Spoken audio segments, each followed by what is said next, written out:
Où s'arrête la limite? Quand une personne repousse ses limites, où doit-elle s'arrêter? Battre des records est-il un motif de fierté ou un jeu dangereux? Le Guinness World Records était autrefois le symbole de la réussite, mais certains sont entrés dans l'histoire non pas sous les applaudissements, mais sous la tragédie.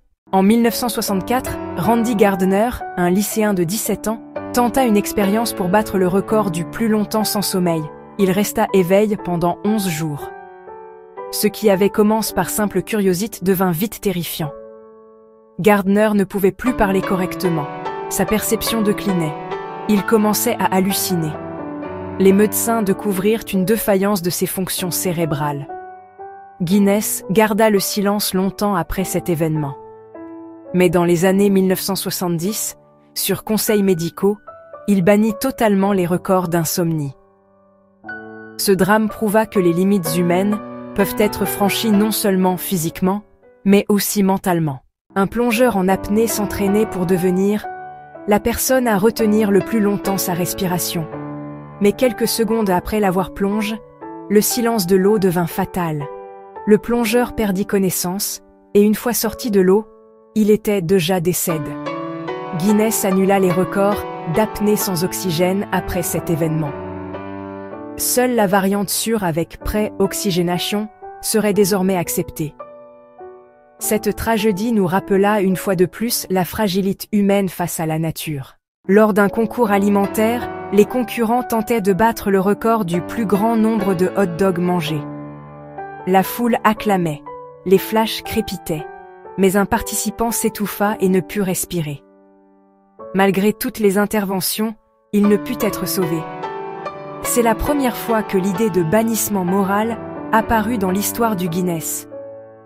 Tous les records de nourriture et de boissons furent retirés à cause du risque d'étouffement et pour la santé. Guinness déclara alors officiellement que tout acte pouvant entraîner la mort ne serait plus accepté.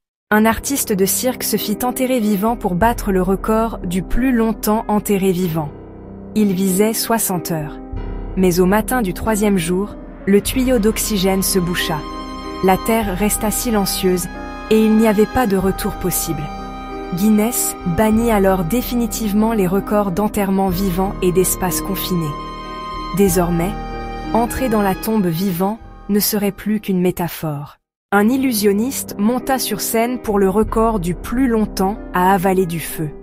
Le public était captivé. Mais une erreur d'une fraction de seconde et la flamme entra dans ses voies respiratoires. Son système respiratoire fut brûlé. Sa vie s'acheva avant la fin du spectacle. Guinness bannit alors toutes les épreuves impliquant feu, explosifs et flammes. Aucun record de jouer avec le feu ne figurerait plus dans l'histoire. Pour colorer le ciel de la ville, 1,5 million de ballons furent lâchés simultanément.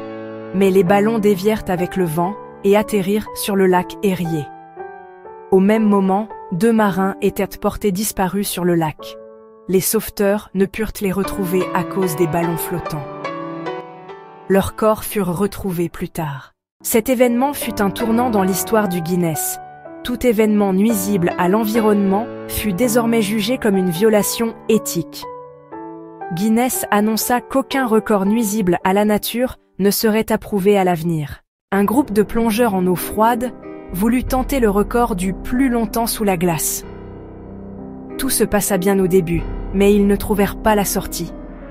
2 personnes perdirent la vie. Guinness n'interdit pas totalement ces records, mais imposa des limites strictes. Aucun record ne pouvait dépasser 2 heures désormais. Dès lors, la glace symbolisa non seulement l'endurance, mais aussi la limite elle-même. Un organisateur de cirque prépara une scène pour le record du plus lourd chargement porté par un éléphant. L'éléphant porta plus de 900 kilos sur son dos. Mais après quelques pas, ses genoux fléchirent, sa colonne se brisa, il mourut quelques jours plus tard.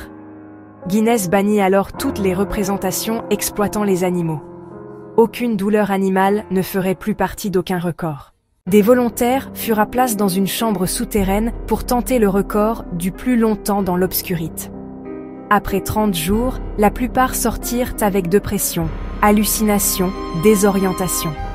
Certains ne reprirent jamais un rythme de sommeil normal.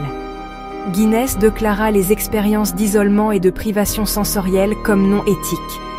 Repousser les limites du mental était devenu plus dangereux que défier le corps. Un jeune joueur chercha à battre le record du plus longtemps de jeux vidéo sans interruption.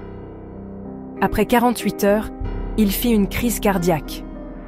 L'écran était allumé, mais la partie était terminée. Guinness redéfinit alors les catégories d'endurance digitale. Dès lors, aucun record ne pouvait avoir relation avec l'insomnie, l'immobilité ou la surstimulation extrême. Conclusion. Le nom de la limite est la conscience. Après ces drames, Guinness World Records a radicalement changé son approche. Les records honorent désormais non seulement le plus grand ou le plus rapide, mais aussi le plus sûr, le plus créatif et le plus conscient.